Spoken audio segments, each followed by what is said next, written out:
making, which is the AOTR Empire Space Units tier list. So I've got all of the Empire Space Units. Now this doesn't include fighters and Imperial Remnant units, but it's got all of the space units for the Empire. Now of course I got the Rebel one right here, so we're going to have the Rebels, and then we're going to also have the ground troops for the Empire and the Rebels as well. Now don't get me wrong, I'm going to be making more Black Sun videos in the near future. I finally have started a campaign, and I'm actually doing pretty good in that campaign, so I'm starting to learn their units, and of course going to have some more Black Sun.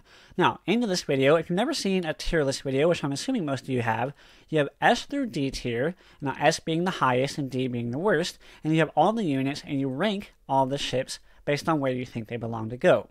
Now, the first unit we have is the Imperial Acclimator. Now, the Acclimator is a unique ship. Obviously, you have to own the planet Rothana before you can build them, but I think they're actually middle of the pack. I think they're high B tier. Now, the reason why I think the Acclimator is bad in some cases is it's really big. It's too big for its own good, meaning that it gets hit by heavy turbolasers, medium turbolasers, and other heavy weapons, which makes it easily to destroy when it goes up against capital ships. Now, what's good about the Acclimator is the weakness of the Empire is its ability to hit units like frigates and cruisers, those smaller ships. That's where the Acclimator comes in. It has missiles and turbolasers and heavy laser cannons that are very good at taking out those small ships like Nebulon Bs. You got your Longhorn frigates and stuff like that. So any sort of frigate that ISDs are unable to hit, that's where the Acclimators are really good at. The next unit we have is the Architens. The Architens is really bad. It's too big for its own good, which means it gets hit by other long-range weapons and heavy turbolasers and such. It doesn't have any real anti-fighter duties, so even though it's like a frigate, and it's kind of, I guess it's a cruiser actually, but it's kind of typically rolled for the anti-fighter weapons, it doesn't have that. Now, it's your first long-range weapon ship. It has the long-range light turbolasers, but even then, long-range light turbolasers don't do a lot of damage, and they're usually too inaccurate for the light part of the light turbolasers to be effective when it comes to hitting things like frigates. It's usually too inaccurate. So in my opinion, the Architens, it gets targeted by the AI really easily as well, so it just gets destroyed really easily. They're too expensive for how quickly they need to be replaced because they get destroyed so often. So I really think the Architens is one of the worst ships the Empire can field. The ISD-1. The ISD-1 is going to go high B tier as well. It's going to go behind the Acclimator. Now, the thing about the ISD-1 is you're not going to be building very many of them. Most of the time, you're going to be using the Venators and then Admiral Oswald as well as Darth Vader until you at least get to Tectors or ISD-2s, which are not right here, ISD-2s. So the real weakness of the ISD-1 is you're not going to be using them that many of them. They're not going to be on the battlefield that often. So nothing really against them. They're great early game capital ships. If you do need to build them, they perform their role very well for being tanks, as well as dealing massive damage to space stations and other capital ships. So they do their role well. They're going to go to B tier, but they just don't get built that often. Bellators. Bellators are an S tier. They're a little bit cheaper than the other Superstar Destroyer, the Executor, and they do their role just fine. They have lots of long-range weaponry. They are really able to come in and just deal lots of damage. They obviously need a lot of anti-fighter support. If you can support it with any sort of ion weaponry, that'll also really help. But the only other weakness that they have is their maneuverability and making sure that they can get all of their weapons in range. Other than that, it's an S tier unit. Any sort of Superstar Destroyer is always going to be very good. Up next, we have the Bomber Gladiator. Now, the Bomber Gladiator is a little bit different from the Fighter Gladiator. Obviously, it comes with 3 TIE Bomber Squadrons right when it gets deployed. That is really good. 3 Bomber Squadrons is very rare to find in the Empire. Even the Ton folks don't ever come with more than 1 Bomber Squadron at a time. So the Bomber Gladiator is extremely good, and is, in my opinion, really the only unit the Empire can bring in that is going to come with a lot of TIE Bombers. So I really think that this unit is very strong. Now, Gladiators themselves, the actual ship, are also very good. They're basically the more teched up version than an Acclimator. They come with missiles, they come with lots of anti-frigate weaponry and anti-corvette weaponry, as well as anti-cruiser weaponry. They have lighter turbolasers, they have laser cannons, they have missiles, which are really useful as well for taking out frigates. So once again, When you don't have the access to acclimators or you don't want to have to build them, build gladiators. They're really, really good at performing that anti-frigate role, as well as escorting things like Super Star Destroyers and ISDs. Gladiators are one of the best units. They're probably going to go to A tier. They're one of the best units that the Empire can field. They never really have a weakness, and they are really, really good for supporting the Empire's main role. Now we have the 3 Tonfolks. Now I don't have... No, here it is right here, the actual Tonfolk. I think the actual Tonfolk is really, really good. Obviously, it's hard not to build the advanced loadouts, but when it comes to the actual Tonfolk, I think the actual Tonfolk, it depends on how in a pinch you are for credits. If you're in a pinch for credits, just build the regular Tonfolk. It comes with 2 TIE Fighter Squadrons and 1 TIE Bomber Squadron. That's really all you need. It performs this role well for helping you get fighter superiority. So it does this job well, and I think that the regular Tonfolk is really good. Now we have this Tonfolk, which is the unique Tonfolk. I'm going to go look this up real quick to remember what this does. Okay, yeah, so this is the TIE Bomber one. I don't really think this one's very good at all. It's the bomber loadout, the advanced bomber loadout, but it only comes with 1 real bomber, being a TIE Punisher Squadron. The other ones it comes with is a TIE Brute Squadron, which doesn't have any sort of missile capabilities or torpedo capabilities, and then XG-1 Squadrons, which does have some missiles, but it doesn't really perform the bomber role. It's more of an anti-fighter role. The XG-1s, they're heavy fighters that have missiles that are capable of taking out other fighters. So they really aren't performing that bomber role. So I'm going to put this thing down into D tier. It's the bomber loadout, but it doesn't perform the bomber role at all. Yeah, in my opinion, they really, really need to change that because it's the bomber loadout, but only comes with 1 bomber. This is the advanced loadout, just the regular old advanced loadout. So it takes the regular loadout, and instead of having TIE Fighters, it has 2 TIE Interceptor Squadrons, and instead of a TIE Bomber, it has a TIE Punisher. In my opinion, that is far better than this thing. It's also like 700 credits cheaper than this upgrade, and it comes with a TIE Punisher Squadron already, and then you're going to have your regular Interceptors that are, easier to understand what they do. They're interceptors. They're good against they're good against X-wings and Z95s. So they're maybe not as good as TIE Brutes or XG-1s, but at least you know exactly what the role of a TIE interceptor is. And like I said, it's a little bit cheaper. This is, in my opinion, the best loadout. This is the advanced fighter loadouts. This one right here. This one is worthy of being in B tier because it's the only one that I think should be built. It has 2 TIE Interceptor Squadrons and a TIE Avenger Squadron. TIE Avengers can easily 1v1 X-Wing Squadrons. That's how good they are. They come with shields, they have better weaponry, so I really think that the advanced fighter loadout for the Tonfolk is the one to build. It is just the same price as this one, and I think it is definitely really good. Now, what do you use Tonfolks for? I actually responded to a question and a comment about this. Tonfolks are not to be used to have fighter superiority. That's not the role of the Empire. What you want to use enough Tonfolks for is to prevent the enemy from having fighter superiority. So don't bring in a ton of Tonfolks to try and gain fighter superiority. The way I use them and the way I think they should be used is to prevent the enemy from having fighter superiority. So basically what I'm saying is you're not going to be bringing in a ton of Tonfolks. Moving on to our next unit, we have the Broadside Cruiser. I don't use this thing, to be honest. I don't even know how good it is. It comes with, I think, Diamond Boron rockets, which are pretty good. So Diamond Boron rockets are capable of penetrating shields. They don't have splash damage. They can only take out 1 hardpoint at a time, but they do deal some serious damage. Now, the other weakness of this thing is it can only be fired at capital ships or space stations. So in my opinion, broadsides really just aren't worth building. Now, I know a lot of people tend to use them, so I'm probably going to hear a lot of comments about that one, but in my opinion, they're top of C tier. I just don't build them. I don't think they're worth using. I'd rather spend my credits on other units like Gladiators or ISDs. That's not how I use the Empire. When I use the Empire, I focus on Imperial Star Destroyers and just kind of using massive turbo lasers and not kind of focusing on Diamond Boron rockets. They are good for artillery sieges.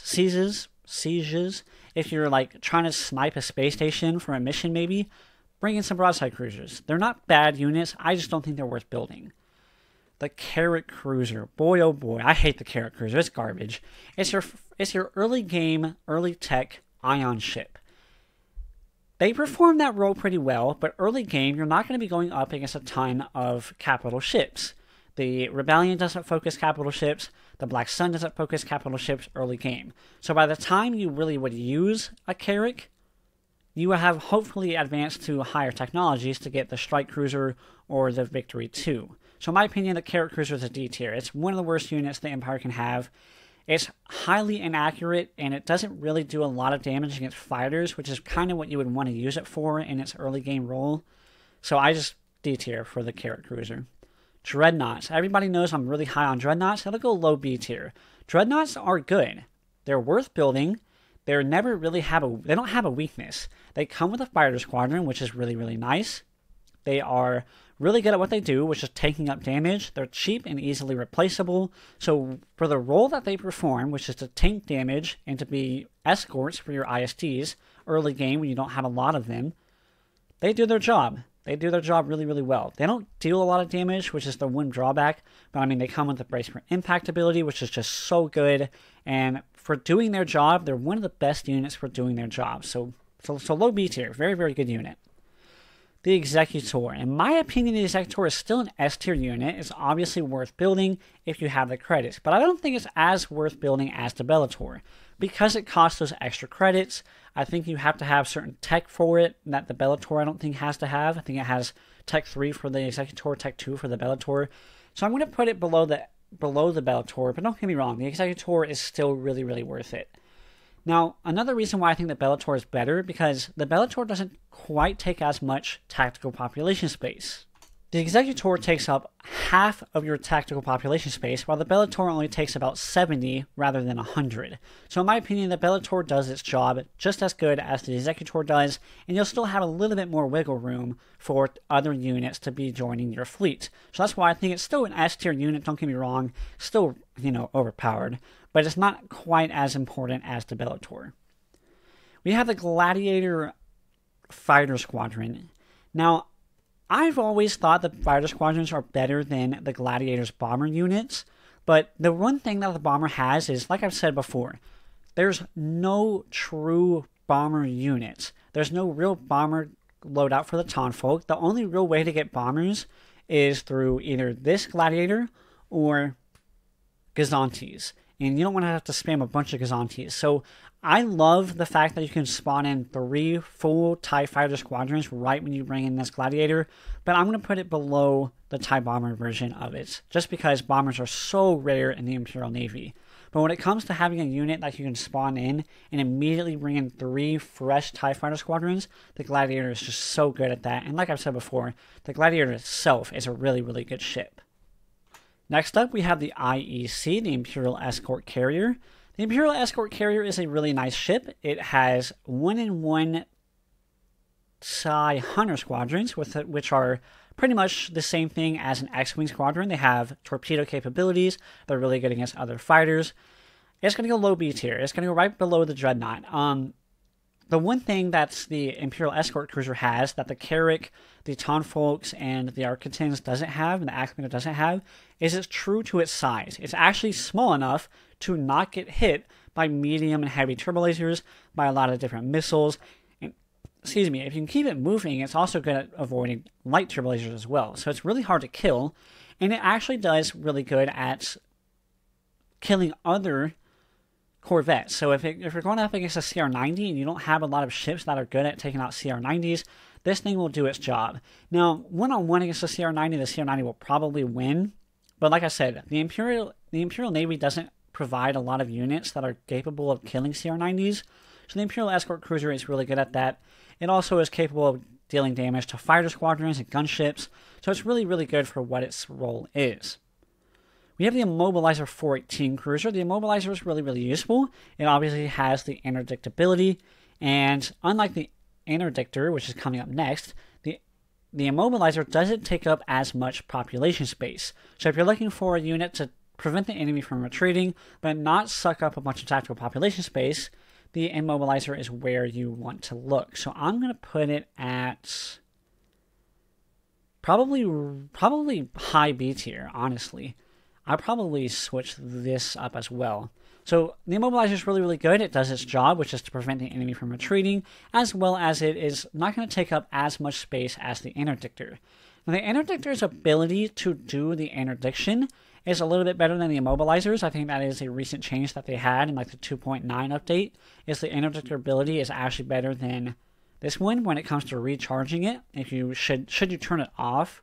So that's not a big deal. Other than that, the interdictor is, half of a capital ship. It has half the weaponry that a regular capital ship has, so it's capable of being in fights, but I'll put it below the immobilizer. I recently have been using the interdictor a lot more, but I think having the extra tactical population space that the immobilizer provides is a little bit more useful than actually having this thing in fights. The ISD-2. The ISD-2 is probably the best ship in the Imperial Navy, which I'm happy it is. Recently, in the 2.10 update, they changed it to where this thing has light turbolasers, which means that it has a better chance of hitting frigates. It's still pretty inaccurate against things like Nebulon Bs with how small they are, but it is capable of hitting them now, which is really, really good. And it has advanced loadout. It is the tankiest of the ISDs. Actually, I don't know if it's tankier than the Tector, but it is really, really good. The ISD-2 is just so, so good. The best way to describe it is it is exactly what you want in a capital ship. The Lancer. Now, the Lancer in the 2.10 update did finally get changed, or I think it's a 2.10.1 update actually, did finally get changed to where it has 360-degree weapons. Now, I haven't been able to test this thing enough yet, so I don't know how good it is yet. So we'll put it, I guess, low B tier. A lot of units are getting B tier. So until I test this thing further, it should be a lot better than what it used to be. Is it better than Raiders? Probably not. The Raiders are high A tier. Probably even better than Gladiators. Now, the weakness of Raiders is it has Tech 3 capabilities. You have to have Tech 3, which is tough. But once you get this thing, they're probably going to be your Pathfinder. They're probably going to have 2 or 3 of these on each battle. They're just so good. Now, what makes them better than the Lancers, even if the Lancers are good now, what will permanently make them better is their speed and maneuverability.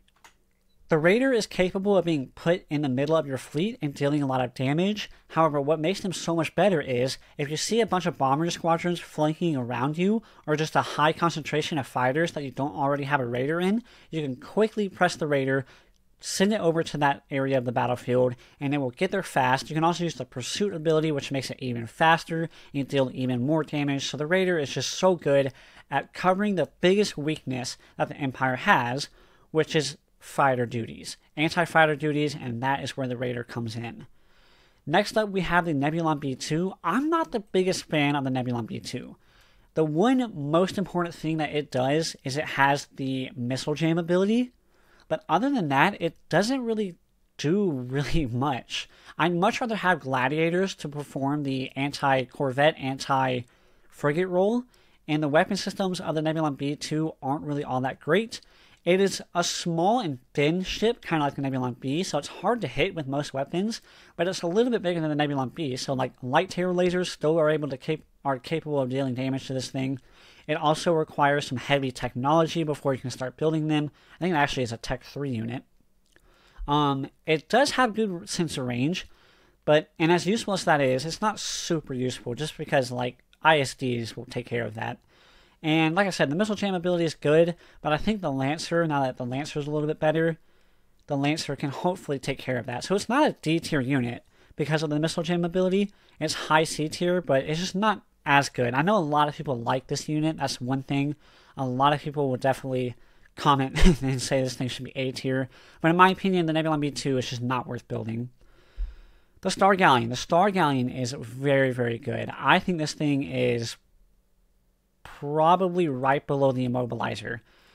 In my recent Empire campaign, go check it out, I just started using these things in high demand. They are really good. They provide flak weapons, which none of these other ships really do a good job of. They have flak weapons, so they are able to debuff enemy fighters. They also do their main role, which is providing repair abilities. They have the repair abilities, so they can drop repair drones that help heal up your other ships. their hard points, and they also have the other ability, which is the satellite turret. They can provide a satellite turret to the battlefield, which is also going to help even further in its anti-fighter role. So the Star Galleon, it's a little bit bigger than you would want it to be, so it'll get hit by some heavy weapons, but I think these things are very worth building. They're also very cheap and replaceable, and like I said, their two abilities are really, really good, as well as they provide anti-fighter duties with both their weapons and their flak weapons, helping your other fighters deal damage to the debuffed enemy fighters. Strike Cruisers. Strike Cruisers I have mixed emotions about. The Strike Cruisers are good because they have stun weapons. They have stun ion weapons, and they also are very maneuverable, so similar to the Raider. Should you take down the shields of a weapon and have the stun ion weapons already hit it, and you want to move this Strike Cruiser to the next fully shielded up unit, that's where it is useful, and more useful than the Victory 2. The Victory 2 won't be able to move as well as the Strike Cruiser does. So once the Victory 2 takes out the shields of a weapon, or the shields of a unit, it can't really move to the next one should that next heavily shielded unit be far away. The Strike Cruiser is the opposite. Should the Strike Cruiser take out the shields of one unit and the other unit is far away, the Strike Cruiser will be much better at moving to that other unit to deal anti-shield damage to it. So I think the Strike Cruiser is definitely worth building. It has its uses, but it's not quite as good as the Victory 2. In my opinion, the Victory 2 is a low A tier unit. The Victory 2 is the best anti-shield weapon carrying unit in the Empire. It fits the Empire's persona of having large capital ships, so it kind of fits into what I use as the Empire, which is a lot of capital ships, and it does its role well of taking down enemy units' shields. Now, it doesn't have stun ions, which isn't that big of a deal to me. I don't think that's a massive deal. It has extra ion weaponry instead of that, so it deals even more damage to enemy shields. So for doing damage to enemy shields, the Victory 2 is just very, very good at that. Up next, we have the Tector Star Destroyer, which I think is actually going to be a pretty good unit. It's going to receive more gameplay than it ever has before, since the ISD2s now only have light turbolasers. The Tectors will be getting more and more playing time on the battlefield because of their medium turbolasers and heavy turbolasers. Now, they don't have a fighter complement, which is definitely a slap on the back for it, but I still think that this thing will be used more and more. You saw me starting to use it at the end of my campaign since the 2.10.1 update, so I definitely think this thing is worth building and trying it out to see if you need the actual heavy lasers. So definitely consider building this thing. It's going to be low A tier, not as good as some of these other units, but pretty dang good. It's definitely, like, pre 2.10.1, this thing was probably like mid C tier, just because it wasn't that useful. The ISD2 was permanently better than the Tector. Now, the Tector is much, much more worth building. I have the Venator on here. I don't really know why you can't build Venators, but they at least can be gathered through missions. So potentially you're going to have one throughout the entire campaign. Now, Venators are an interesting unit. They're not that good. They're not that good. I know you love them. I love them too, but they're not that good. What they are useful for is early game. Early game, they have the weapons to deal with Dreadnoughts and Nebulon Bs and other units that the Black Sun and the Rebels have. So they have those lighter weapons, so they're really good at that. And they allow you to not have to buy capital ships. Like I said, you don't have to buy them a lot of ISD1s. You can invest those credits into technologies so that you can get to the Tector and the ISD2. So they do have their uses. I'll put it slightly above the ISD1. They obviously do have their hangar bays, but the fighters that they provide before they get the upgraded complement aren't really all that great. So their hangar bays, aren't as good as you would want them to be. So the Venator is, I'll put it above the ISD1. You just can't build them as well, which is a massive weakness. But they're still really good units. They're fun. Everybody loves them. You can't go wrong with the Venator. Next is the Victory 1. The problem with the Victory 1 is, I'll put it in A tier, below the Tector. The problem with the Victory 1 is the Empire, just other than the Victory 1 and the Broadside Cruiser, the whole entirety of the Empire just doesn't have a lot of missile damage, a lot of torpedoes. The Empire doesn't have a lot of bombers, like I said when I was talking about the Gladiator. They don't have a lot of bombers, so the only real unit that will be doing artillery sieges are going to be broadsides and Victory 1s. So Victory 1s are very good. They're very good at what they do, but they just don't have a lot of torpedo support. So it pretty much means you're always going to have 2 of them. And once they're done with what they're doing, they're not that useful. So kind of confusing what I'm saying, but they're really good at what they do. But once that role has been performed, they're kind of useless. So they kind of get out-teched. Once you lose the ones you come with at the beginning of the campaign, you really don't find yourself building very many of them. But I still love them. They have a special spot in my heart. I love torpedo warfare.